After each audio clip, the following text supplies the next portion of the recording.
Welcome back to Wayne's Archive. If you want to truly understand the mythology of mid-century America, you have to look at the gleaming, intoxicating promise of Hollywood. In the years immediately following the Second World War, the sprawling, sun-drenched metropolis of Los Angeles served as a massive, magnetic beacon for tens of thousands of young, desperate, and incredibly ambitious people.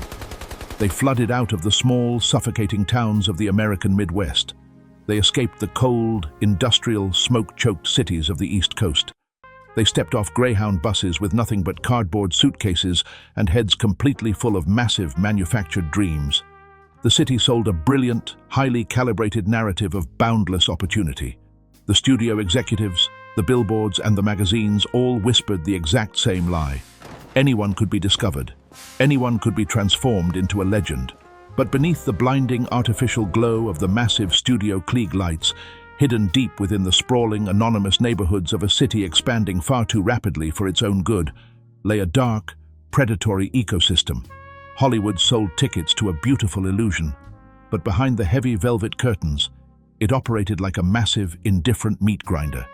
It took these desperate, beautiful young women, chewed them up, and used their broken bones to pave the Walk of Fame.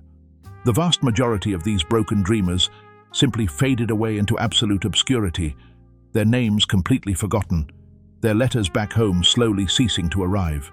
But occasionally, the dark, violent underbelly of the city would violently erupt onto the surface, exposing the absolute horror that lurked just beneath the glamorous facade.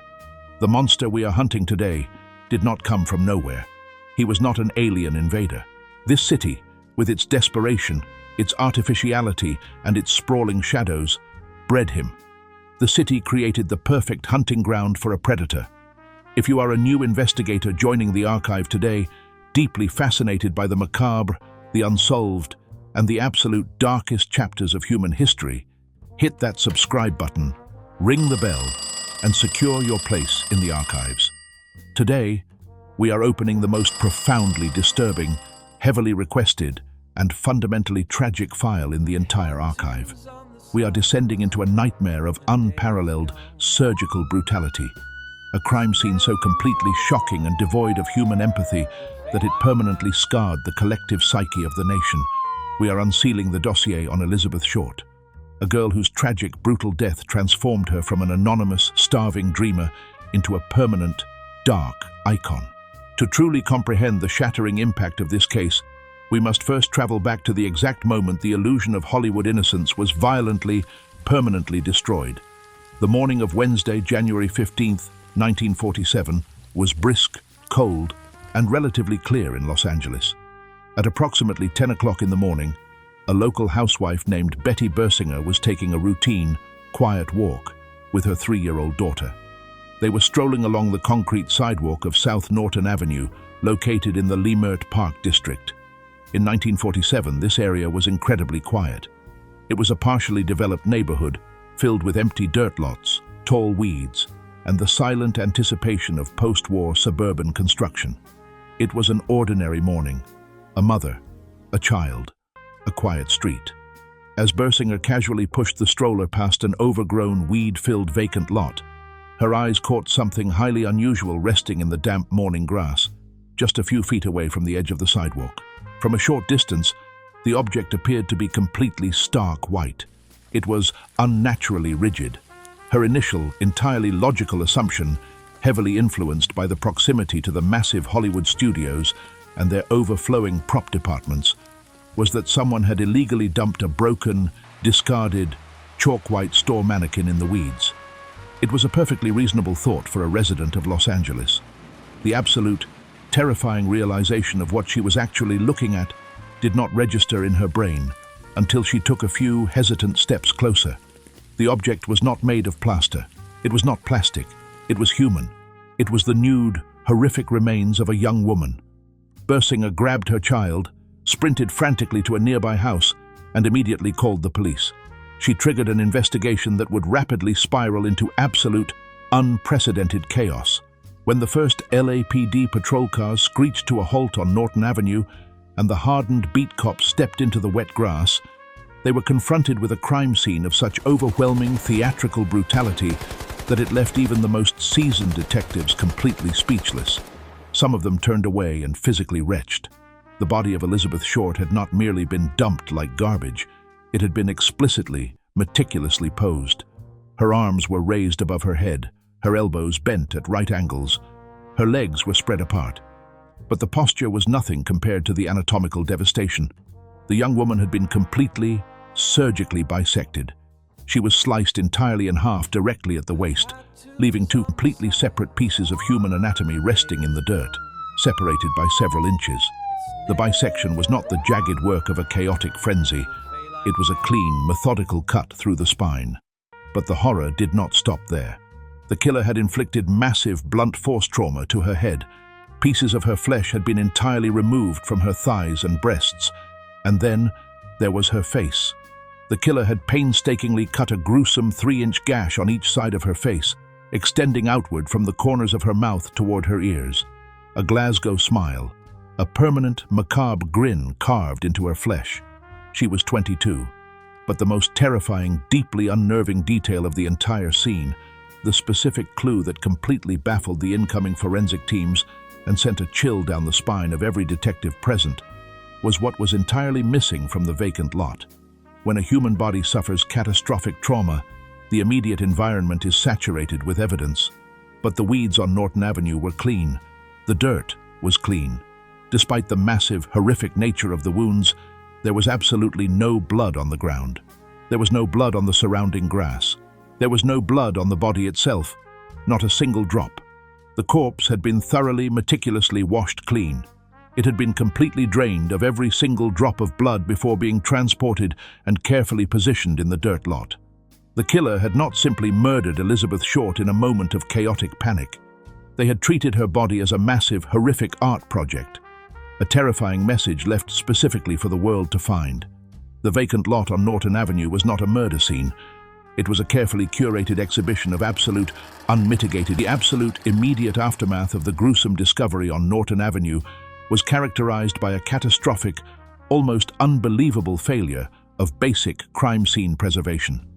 It was a profound, cascading operational mistake that would completely and permanently cripple the entire LAPD investigation from its very inception.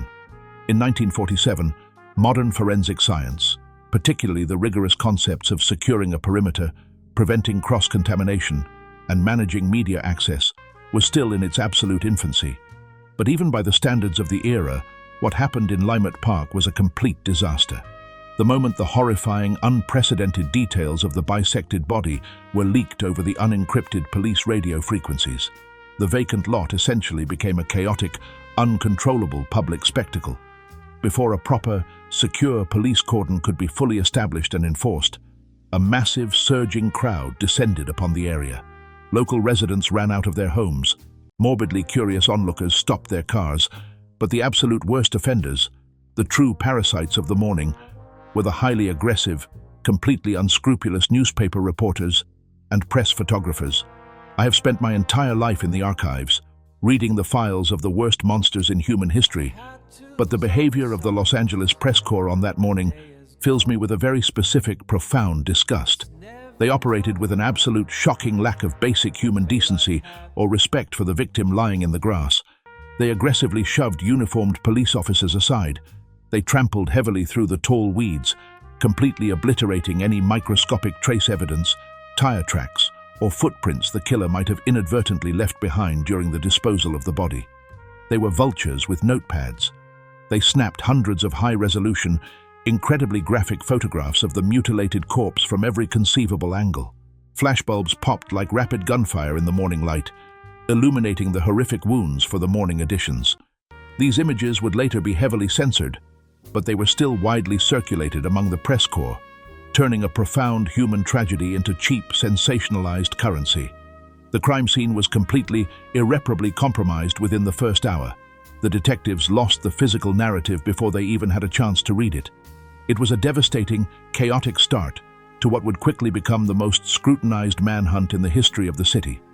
As the massive, overwhelming media circus erupted on the street level, the LAPD detectives faced the immediate, daunting task of identifying the victim. Her purse was gone. Her identification was gone. Her clothing was completely missing from the scene. They were essentially dealing with an absolute, terrifyingly blank slate. In a moment of desperately needed efficiency, the LAPD utilized a relatively new, highly advanced piece of technology known as a sound photo machine. It was a primitive, early precursor to the modern fax machine, primarily developed by the news services to transmit photographs over telephone wires. The forensic technicians carefully rolled the fingerprints of the deceased young woman, placed the card into the machine, and transmitted the complex visual data directly to the massive centralized FBI headquarters across the country in Washington, D.C. Then, they waited anxiously for a match in the massive federal archives. Incredibly, within a mere 56 minutes of receiving the electronic transmission, the FBI positively identified the victim. They pulled a name out of the absolute darkness. The young woman lying in the Los Angeles morgue was 22-year-old Elizabeth Ann Short. The reason the FBI had her fingerprints on file was entirely mundane, yet completely crucial for the investigation. She had briefly applied for a civilian job as a clerk at a military base during the war. Months later, she had been briefly arrested in Santa Barbara, California, for underage drinking at a local tavern. The fingerprints from a simple misdemeanor had just given a name to the most famous murder victim of the 20th century. With a name finally attached to the horrific crime, the massive, chaotic machinery of the LAPD completely pivoted. They no longer had a Jane Doe, they had a specific life to reverse engineer. But while the detectives hit the streets, the medical examiners in the autopsy room were uncovering details that elevated the case from a brutal murder to an impenetrable psychological nightmare. The autopsy confirmed the horrific extent of the torture, the precise nature of the bisection, and the cause of death as hemorrhage and shock from blows to the head and face. But the deepest, most chilling intrigue of the entire case lay in the paradox of the killer's actions after the death. The killer did not just drain her blood. He did not just wash away the evidence. He washed her hair. The coroner noted that Elizabeth's raven black hair had been recently washed with shampoo. It was relatively clean, and it had been carefully arranged around her head in the dirt lot. Think about the profound, terrifying psychology of that specific action. A monster spends hours brutally torturing and surgically dismantling a human being. And then, standing over the destroyed remains, he takes the time to gently apply shampoo to her hair. He washes it. He rinses it. Why? Was it a bizarre, manic ritual of purification? Was it a momentary, twisted act of remorse from a fractured mind? Or was it simply the ultimate expression of control, treating her body like a broken doll that needed to be cleaned before being put on display? We do not have the answers. We only have the chilling reality that the last person to wash Elizabeth Short's hair was the man who ended her life. The detectives were not hunting a standard butcher. They were hunting a ghost with a completely alien, terrifying internal logic to construct a psychological profile of the victim and ultimately to understand the specific vulnerabilities that the killer successfully exploited. The LAPD launched a massive investigation into the brief, highly transient life of Elizabeth Short. And this is where the profound tragedy of the case truly crystallizes. The press had already begun to spin their narrative. They needed a femme fatale. They needed a dark, seductive siren who played dangerous games with dangerous men in the smoky jazz clubs of Los Angeles. But when you strip away the sensationalized headlines, the pulp fiction vocabulary, and the cruel rumors, the reality of Elizabeth Short's life was not glamorous. It was heartbreakingly ordinary, deeply impoverished, and profoundly lonely. She was originally born in Boston, Massachusetts, and raised in the working-class town of Medford. She was the daughter of a father who had completely abandoned his family during the crushing, devastating financial collapse of the Great Depression, leaving his wife to raise 5 daughters alone. But Elizabeth carried a physical burden that ultimately dictated the course of her life. She suffered from severe chronic asthma. The freezing, brutal winters of Massachusetts literally suffocated her. She underwent lung surgery when she was 15. She did not travel to the warm, sun-drenched climate of California simply to chase the superficial glow of Hollywood stardom. She went to California because she wanted to breathe. She possessed striking, highly distinctive physical features. She had pale, almost translucent skin, piercing blue eyes, and thick, raven black hair that she meticulously styled. She was a beautiful young woman who desperately wanted to be noticed in a city where beauty was the only valid currency. But the reality she encountered in Los Angeles was completely devoid of the magic she had envisioned. She did not find a powerful studio executive willing to sign her to a massive contract. Instead, she found a city overflowing with beautiful, desperate girls exactly like her, all viciously competing for the exact same microscopic opportunities. Elizabeth's existence in Los Angeles quickly dissolved into a grueling, exhausting cycle of profound poverty and transient living. She had no steady income. She had no permanent address. She had no reliable support system to catch her when she fell. The glamorous Hollywood wardrobe that the newspapers loved to write about, it was a carefully constructed illusion. Her friends later told police that she owned very few clothes. She would spend her evenings scrubbing her only good, cheap blouse in the chipped porcelain sinks of dingy motel rooms, desperately trying to keep it clean for the next day. She would use industrial glue to attach the falling soles back onto her high-heeled shoes. She was starving, pretending to be a socialite. She survived entirely by utilizing her striking physical appearance and her inherent, desperate charm.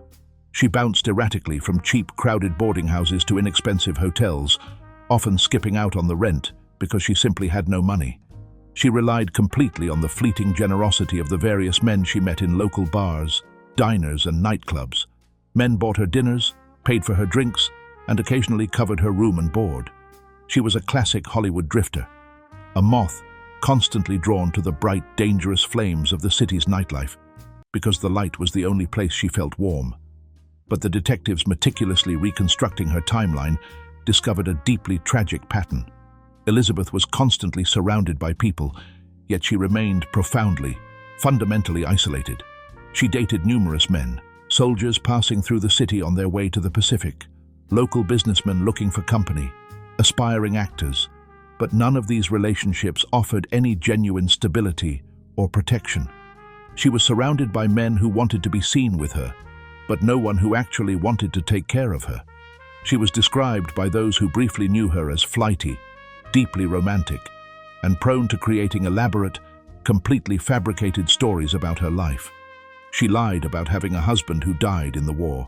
She lied about her prospects.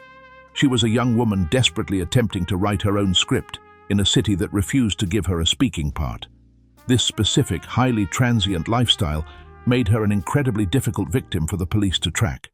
Because she moved so frequently and associated with such a massive, ever-changing cast of characters, the police found themselves drowning in an absolute ocean of contradictory leads, vague descriptions, and dead ends. Furthermore, the aggressive, sensationalist newspaper coverage completely weaponized her poverty. The press rapidly stripped away her humanity and aggressively painted her as a promiscuous, manipulative party girl who essentially brought her horrific fate upon herself through her dangerous lifestyle. They heavily fixated on a rumor that she frequently wore sheer, provocative black clothing. And then, a clever, entirely cynical newspaper reporter, capitalizing on the popularity of a recent film noir titled The Blue Dahlia, permanently christened her the Black Dahlia. This incredibly catchy, highly sensationalized moniker completely transformed the grim reality of a brutal murder into an intoxicating, romanticized piece of entertainment. Elizabeth Short ceased to be a real human being with asthma, glued shoes, and a desperate need for a hot meal. She became a dark, alluring, and entirely fictional character in a massive media narrative, completely overshadowing the absolute, unmitigated horror of what she actually suffered. The press murdered her a second time, erasing her humanity to sell morning editions. They were no longer simply reporting the news. They were actively, aggressively fueling a massive, citywide hysteria, making the actual methodical police work. Final known movements of Elizabeth Short, the final fragile footsteps before she completely vanished into the dark, violent abyss of her killer's domain, are a testament to the chaotic, highly disjointed nature of her existence. On the afternoon of Thursday, January 9th, 1947, exactly 6 days before her mutilated body was discovered in the vacant lot on Norton Avenue, she returned to Los Angeles after a brief trip to San Diego. She was driven back to the city by a 25-year-old married salesman named Robert "Red" Manley. Manley was exactly the type of man who populated Elizabeth's transient life. She had recently met him on the street, and he had briefly paid for her hotel room in San Diego because she was completely out of money.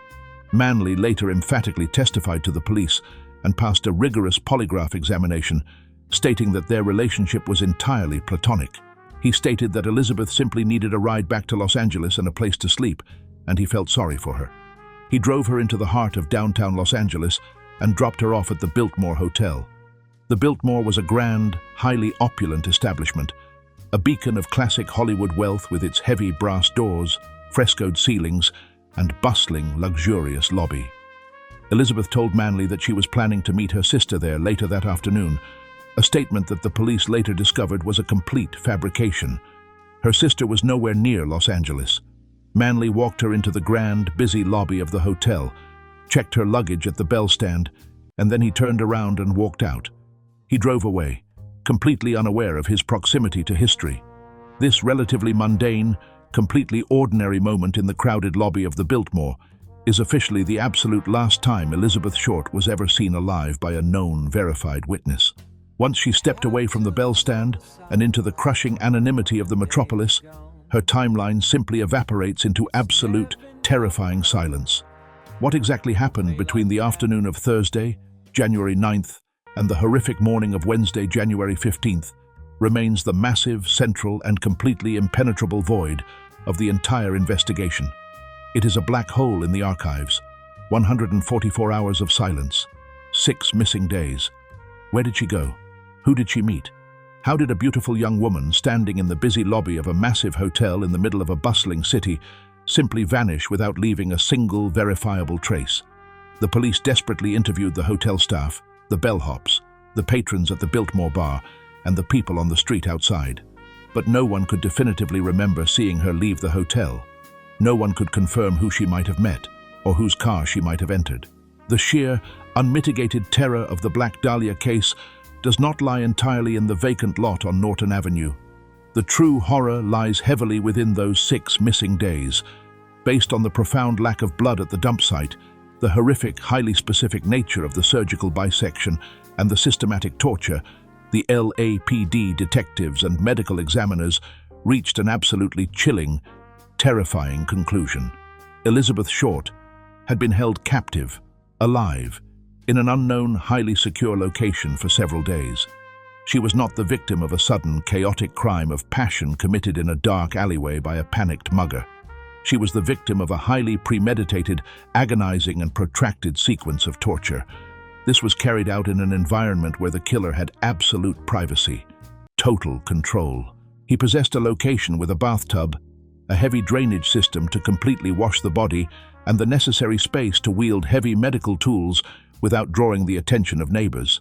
While the bright, sunny city of Los Angeles went about its daily routine, while people went to the movies, ate at diners, and drove to work, Elizabeth Short was trapped in a private hell, enduring unspeakable agony at the hands of a monster. The LAPD was not hunting a standard, hot-blooded murderer. They were hunting an entirely new breed of predator, a highly organized, deeply sadistic individual operating with absolute impunity in the very heart of the city. As the massive, desperate investigation gained momentum, the police found themselves completely overwhelmed by an avalanche of false confessions and entirely useless tips from a deeply panicked public. The intense, sensational media coverage had created an atmosphere of absolute hysteria. Hundreds of deeply disturbed individuals, desperate for a moment of the dark spotlight, contacted the police and falsely claimed responsibility for the crime. Every single confession, no matter how absurd, had to be meticulously investigated and officially cleared. This completely drained massive amounts of crucial manpower and resources. The detectives were operating in a state of constant, suffocating exhaustion, chasing ghosts and shadows through the neon-lit streets of the city. They were losing control of the narrative. But the absolute most terrifying, deeply chilling aspect of the investigation emerged when the killer themselves decided to step directly out of the shadows. The Phantom was not content with the silence. He wanted an audience. On January 21st, the LAPD and the local newspapers began to receive a series of taunting, highly bizarre packages and anonymous letters sent directly by the murderer. The Black Dahlia case had officially transformed from a brutal murder investigation into an unprecedented, terrifying psychological war, and the killer was entirely dictating the rules of engagement. The absolute, most terrifying aspect of a highly organized, psychopathic predator is not the violence they inflict in the dark. It is the arrogance they display in the light. The monster who butchered Elizabeth Short was not hiding in a basement, trembling with the terrified realization of what he had done. He was not a panicked amateur frantically trying to cover his tracks. He was sitting comfortably in the city, reading the morning newspapers, entirely captivated by the massive, chaotic hysteria he had successfully manufactured. He watched the Los Angeles Police Department desperately running in circles, chasing shadows and exhausting their manpower, and he found it profoundly, deeply amusing. He wanted to play. On January 21, 1947, less than a week after the horrific discovery in the vacant lot, the killer officially reached out from the abyss. James Richardson, the hardened, cynical city editor of the Los Angeles Examiner, received a completely unexpected phone call at his desk. The voice on the other end of the line was calm, methodical, and chillingly confident. The caller specifically congratulated Richardson on the newspaper's extensive, sensational coverage of the murder, but casually mentioned that the police and the reporters were completely missing the true narrative. The caller then made a terrifying promise. He was going to send some souvenirs of Beth Short in the mail. He wanted to provide the press with undeniable proof of his identity.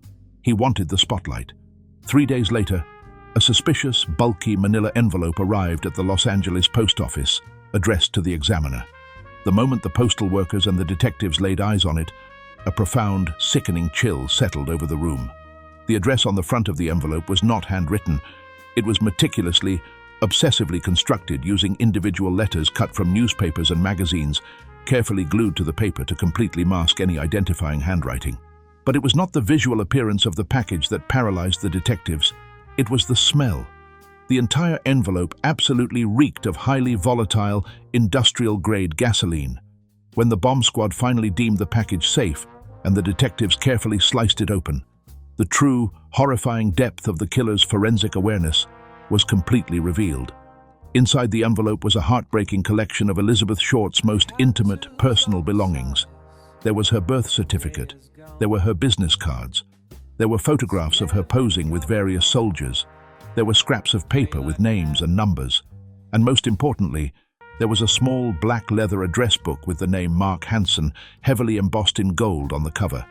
Mark Hansen was a wealthy local nightclub owner who had briefly allowed Elizabeth to stay at his home. But the physical contents of the envelope were secondary to the terrifying clinical methodology of their delivery. The killer had not simply thrown these items into an envelope.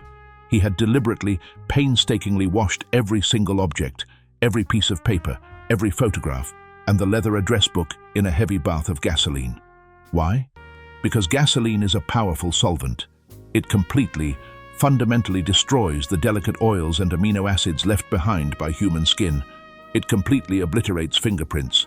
The killer wiped his own identity from the evidence, but he also wiped away Elizabeth's.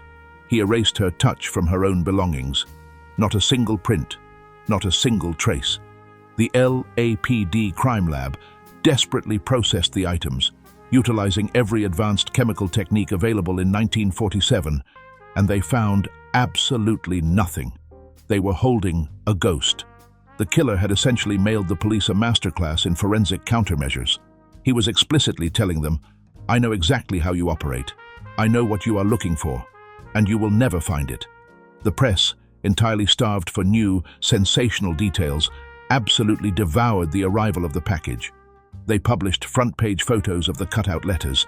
They transformed the killer from a brutal butcher into a brilliant, phantom mastermind. The newspapers essentially became the killer's personal, highly effective public relations firm, broadcasting his arrogant narrative to millions of terrified readers. He had successfully hijacked the media machinery of Hollywood. He was writing the script, directing the actors, and watching his twisted masterpiece unfold from the front row. As the chaotic, heavily publicized hunt for the Phantom intensified on the streets, a quiet, intensely focused, and profoundly disturbing investigation was unfolding under the harsh, sterile, fluorescent lights of the Los Angeles County morgue. The LAPD homicide detectives were heavily relying on the absolute, clinical precision of the medical examiners to provide them with a tangible, workable, physical profile of the monster. What the autopsy revealed did not point toward a random, chaotic street thug or a desperate mugger. It pointed directly toward a highly educated, deeply terrifying specific demographic. The surgical bisection of Elizabeth Short's body was not the jagged, frantic work of a meat cleaver or an axe. It was a masterpiece of dark, clinical anatomy.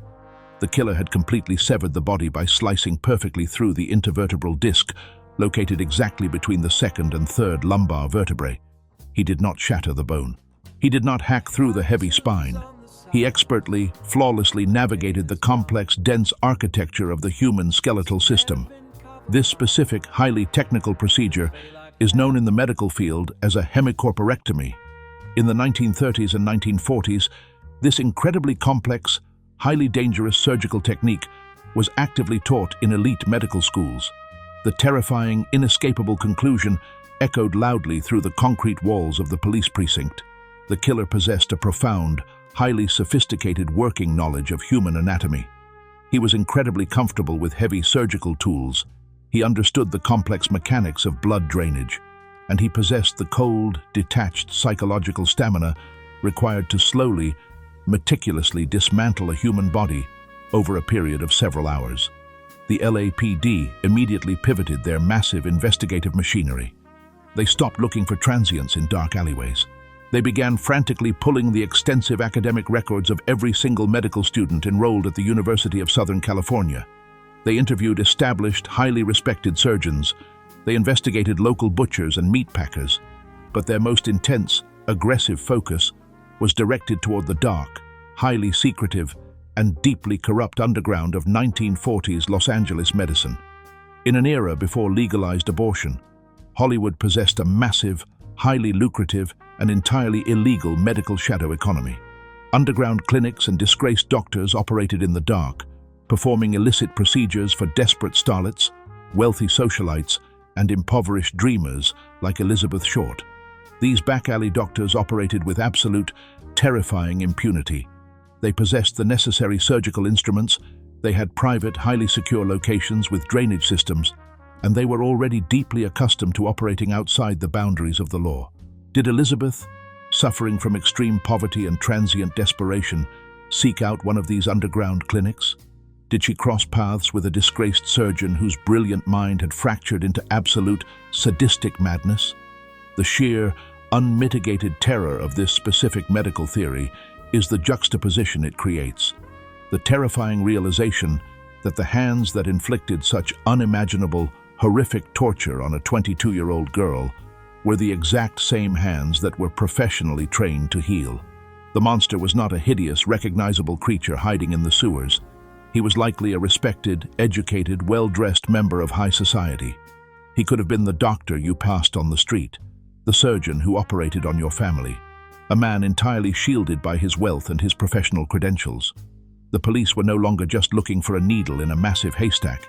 They were looking for a needle that was cleverly, flawlessly disguised as a piece of hay. When you stare into the deep, corrupt abyss of elite Hollywood society in the late 1940s, a specific name inevitably emerges from the shadows, carrying with it a chilling, almost supernatural aura of intelligence, wealth, and profound moral decay.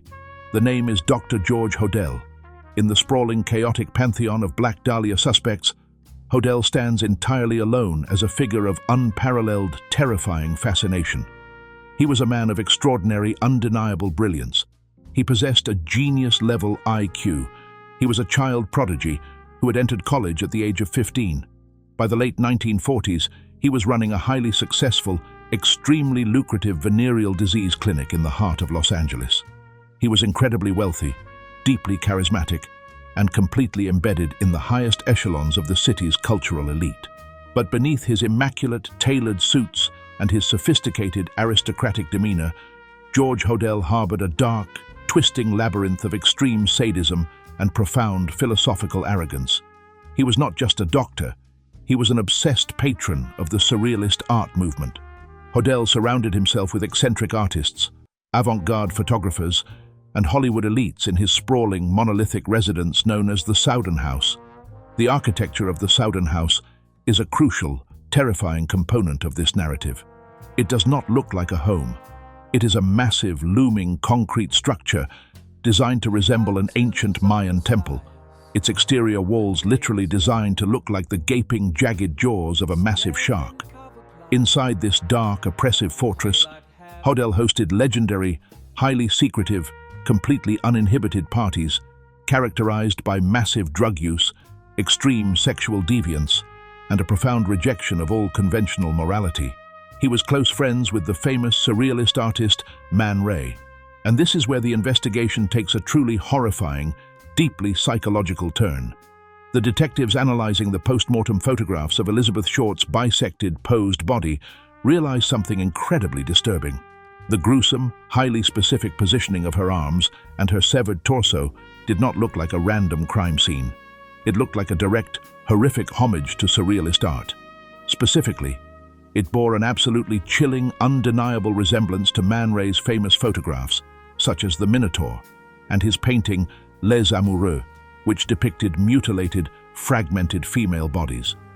Was the murder of Elizabeth Short the ultimate, grotesque masterpiece of a brilliant, highly educated psychopath obsessed with surrealist imagery?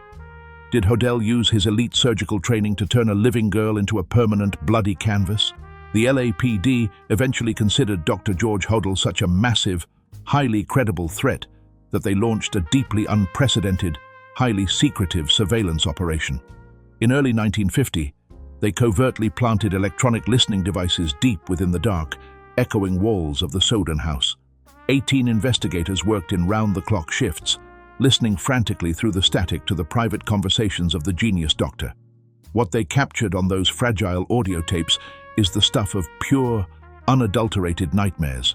Hodel was recorded casually discussing payoffs to law enforcement. He was heard engaging in violent arguments, but the absolute, defining moment of the wiretaps occurred when Hodel explicitly, arrogantly addressed the ghost of the Dahlia. A chilling, detached voice cutting through the tape hiss, "Supposing I did kill the Black Dahlia? They couldn't prove it now. They can't talk to my secretary anymore because she's dead." He was referencing the highly suspicious, unsolved overdose of his personal secretary, a woman who likely knew entirely too much about his dark, underground medical practices. It was a statement of absolute, terrifying invincibility. He was mocking the police from inside his own fortress. Despite the medical expertise, despite the surrealist connections, despite the highly incriminating wiretaps, George Hodel was never officially charged with the murder of Elizabeth Short. Why? Because in the Los Angeles of 1947, the elite protected their own. Hodel possessed massive, highly compromising files on the venereal diseases of the city's most powerful politicians, judges, and police captains. He was an untouchable king on a highly corrupt chessboard. Before the LAPD could organize a grand jury indictment, Hodel simply packed his bags, walked away from his clinic, and fled the country to Asia, entirely escaping the reach of American justice. The monster simply bought a ticket and flew away. The ultimate, devastating tragedy of the Black Dahlia case is not merely that the killer managed to successfully evade capture, it is the profoundly agonizing realization that the official investigation did not fail due to a lack of effort. It failed because it completely, catastrophically collapsed under the crushing, suffocating weight of its own massive, sensationalized gravity. The LAPD was not fighting a single ghost. They were actively drowning in an absolute ocean of pathological liars, fame-obsessed lunatics, and the profound, systemic corruption of their own department. As the media continued to endlessly print the dark, fictionalized pulp mythology of the Black Dahlia, a deeply terrifying psychological phenomenon began to infect the citizens of Los Angeles. It was a bizarre, collective hysteria that the detectives eventually labeled confession sickness. Over the course of the investigation, an absolutely staggering, completely unprecedented number of people, over 60 different men and women, voluntarily walked into police precincts and formally confessed to the brutal surgical murder of Elizabeth Short. Think about the profound, deeply terrifying psychology required to make that decision. This city was so fundamentally obsessed with the intoxicating allure of fame, so deeply poisoned by the desperate need to simply be noticed, that 60 different human beings were entirely willing to falsely claim responsibility for the most horrific, stomach-churning butchery in the history of the state, just to see their names printed in the morning newspaper. Housewives, drifting laborers, wealthy businessmen, and completely delusional drunks. They sat in small, smoky interrogation rooms, desperately attempting to convince exhausted detectives that they were the monster. And the tragedy was that the LAPD, operating under intense, crushing political pressure to close the massive case, could not simply ignore them. Every single false confession required dozens of hours of meticulous verification. The detectives had to check alibis, cross-reference travel records, and conduct aggressive, time-consuming interrogations just to prove that the person sitting in front of them was simply a pathetic narcissist. The investigation was completely paralyzed. The sheer volume of useless paperwork entirely buried the actual, tangible evidence. The real killer, the brilliant, highly organized phantom who washed his victim in gasoline and meticulously severed her spine, was walking freely down the sun-drenched streets of the city, perfectly camouflaged, while the police were completely bogged down interrogating the city's desperately lonely lunatics. As the months agonizingly bled into years, the physical evidence began to slowly, inevitably degrade. Crucial witness testimonies changed or completely evaporated. The massive, deeply corrupt infrastructure of the 1940s LAPD, heavily compromised by payoffs, political infighting, and underworld connections, proved entirely incapable of bringing the true monster to justice. A massive, highly publicized grand jury investigation was eventually convened to look into the widespread corruption within the department, heavily implying that powerful individuals within the city had actively shielded the killer from prosecution. But the grand jury ultimately dissolved into a chaotic mess of redacted files and silent witnesses. The golden net of Hollywood wealth and corruption had successfully caught the truth and completely suffocated it. And in the center of this massive, swirling vortex of failure lies the absolute, undeniable tragedy of Elizabeth Short, the city that she desperately loved, the city that she starved in, the city that she died for, completely betrayed her in the absolute worst way possible. It forgot the scared, asthmatic 22-year-old girl from Massachusetts who just wanted a warm place to breathe. It erased her humanity, her pain, and her terror. Instead, the city took her broken, bisected body and permanently immortalized her as a fictional, pulp fiction character. They printed her tragedy on cheap paper, sold it for a nickel, and let the monster who destroyed her walk away completely untouched. She is the eternal ghost of Hollywood, a permanent, horrific reminder that beneath the glowing neon lights and the artificial dreams, there is a deep, dark abyss that simply consumes everything it touches. And a local police department is completely paralyzed by a case of such unprecedented surgical brutality, and when the massive, sensationalized media circus completely destroys the integrity of the local crime scene, desperate investigators are often forced to look beyond the immediate boundaries of their own city. They must cast a much wider, darker net into the archives of national criminal history, as the Los Angeles Police Department completely exhausted their local leads, drowning in false confessions and dead ends. A few highly analytical, deeply terrified detectives began to look eastward, searching for a historical precedent. They were looking for any previous murder that featured the exact same impossible, terrifying combination of medical precision, post-mortem bisection, and absolute psychological detachment. And what they discovered in the cold, industrial archives of the American Midwest sent a profound, paralyzing chill through the entire investigation. They realized that the monster who butchered Elizabeth Short might not have been a local Hollywood surgeon or a disgraced California doctor. He might have been a highly experienced, deeply sadistic apex predator who had been actively hunting for over a decade. The LAPD investigators began to closely examine the horrific, entirely unresolved case files of the Cleveland torso murderer.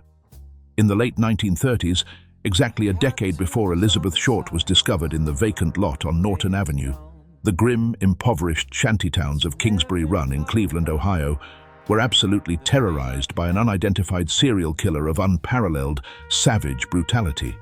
The Cleveland butcher officially claimed at least 12 victims, though the actual number is likely much higher. The victims were almost exclusively transients, drifters, and marginalized individuals who lived completely off the grid.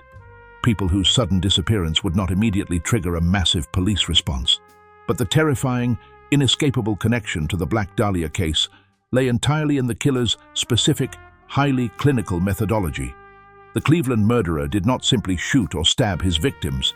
He systematically, meticulously decapitated and entirely dismembered them. Furthermore, in several of the documented Cleveland cases, the bodies were found to be completely, expertly drained of all their blood, exactly like Elizabeth Short. The killer in Ohio possessed an undeniably profound, highly sophisticated knowledge of human anatomy, flawlessly navigating complex joint structures and executing massive amputations with the confident, smooth precision of an experienced butcher or a highly trained surgeon. The severed remains were often thoroughly washed and completely cleaned of physical evidence before being dumped in highly visible public locations. The psychological signature was identical. The terrifying implications of this connection completely reshaped the narrative parameters of the LAPD investigation. What if the Black Dahlia was not a tragic, isolated incident? What if the monster who terrorized the freezing industrial railroad tracks of Cleveland had simply relocated his hunting ground to the warm, sun-drenched, transient-filled streets of post-war Los Angeles? The legendary Elliot Ness, the famous untouchable lawman who was the public safety director in Cleveland during the Torso murders, had completely failed to catch the killer. The butcher had simply vanished into the shadows in 1938. Did he migrate west, utilizing the massive, chaotic movement of populations during the Second World War as the perfect camouflage? Los Angeles in the 1940s was the absolute perfect environment for an experienced predator. It was a sprawling, rapidly expanding metropolis, completely overflowing with desperate, beautiful young women who had absolutely no local support system. Elizabeth Short, a completely impoverished, highly transient drifter who lived entirely out of a cheap suitcase, fit the exact, highly specific victim profile of the Cleveland murderer. The LAPD even sent a seasoned detective entirely across the country to Cleveland specifically to compare the autopsy photographs and the brutal surgical methodologies. The physical similarities were undeniably staggering, but without a single fingerprint, a reliable witness, or a confession, the connection remained a terrifying, completely unprovable theory. The ghost of Kingsbury Run simply dissolved into the thick, toxic smog of Los Angeles, leaving behind only the horrifying possibility that the most famous murder in California history was merely the final, gruesome masterpiece of America's most frustrating, deeply suspicious, and ultimately tragic aspect of the Black Dahlia investigation was not necessarily the complete lack of physical evidence at the dump site. It was the terrifying, highly documented instances where crucial, potentially case-breaking physical evidence was actually discovered, only to simply vanish, degrade, or be completely ignored by a massively incompetent and deeply corrupt police infrastructure. The LAPD desperately needed to find the actual physical location where Elizabeth Short was held captive, tortured, and surgically bisected. They were looking for a completely contained, highly private environment, a room equipped with a heavy bathtub and a massive drainage system to accommodate the horrific amount of blood that was entirely absent from the vacant lot. Days after the murder, a highly promising, absolutely chilling lead materialized from the dark, seedy underbelly of the city's cheap hospitality industry. A terrified chambermaid working at the Astor Motel, a dingy, low-rent establishment situated in a rough neighborhood of Los Angeles, made a completely horrific discovery in one of the rooms. When the maid pushed open the heavy wooden door of room 3, expecting to simply change the cheap linens, she was confronted with an absolute bloodbath. The small, cramped room was completely covered in massive, horrific quantities of dried human blood and human feces. The mattress was soaked, the walls were heavily stained, and the small, filthy bathroom looked exactly like an amateur slaughterhouse. It was a scene of absolute, unmitigated horror that perfectly matched the horrifying timeline and the brutal, violent requirements of the Dahlia murder. The motel manager frantically called the police, and a pair of LAPD patrolmen arrived to secure the scene. This should have been the absolute turning point of the entire investigation. This was the location. This was the dark, bloody theater where the monster had performed his gruesome surgery. But what happened next is a devastating, infuriating testament to the systemic, catastrophic failure of 1940s law enforcement. The responding officers, operating with a level of sheer, staggering incompetence that bordered on actual criminal negligence, completely failed to secure the bloody room. They did not immediately lock the door. They did not establish a crime scene perimeter. They did not urgently call in the specialized forensic technicians from the homicide division. Instead, incredibly, they simply told the motel manager that it was likely just a violent domestic dispute, and they actually permitted the chambermaid to completely scrub the room clean with heavy bleach and industrial cleaning solvents. By the time the lead homicide detectives actually assigned to the Elizabeth Short case were finally notified of the bloody room at the Astor Motel, the physical evidence had been completely, permanently eradicated. The blood was gone. The fingerprints were wiped away. The potential fibers, the hair, the microscopic clues that could have definitively tied a specific suspect to the surgical butchery of a 22-year-old girl were simply flushed down the drain by a mop and a bucket of bleach. Was this catastrophic event simply the result of breathtaking stupidity by two untrained beat cops? Or was it something far more sinister? In the late 1940s, the LAPD was completely notorious for its profound, deeply entrenched systemic corruption. Powerful vice cops operated like mafia bosses, taking massive payoffs from illegal gambling rings, high-end prostitution syndicates, and underground abortion clinics. Was the blood in the Astor Motel deliberately erased because it belonged to Elizabeth Short? Or was it erased to protect a wealthy, highly connected underground doctor who routinely utilized the cheap motel for illicit, botched medical procedures? The complete loss of the Astor Motel evidence remains one of the darkest, most maddening what-ifs in the entire history of American true crime. It is a terrifying, stark reminder that the ultimate failure to catch the Black Dahlia killer was not entirely due to the brilliance of the Phantom. It was largely due to the massive institutional rot of the city that was supposed to protect her. The killer did not need to be a supernatural ghost. He just needed to operate in a city where the police were more interested in covering up their own incompetence than in finding justice for a starving, anonymous girl. The absolute most sickening, utterly unforgivable crime committed during the entire Black Dahlia saga was not perpetrated in a dark motel room or an empty dirt lot. It was committed in the bright, blinding light of day by men wearing sharp suits and carrying press credentials.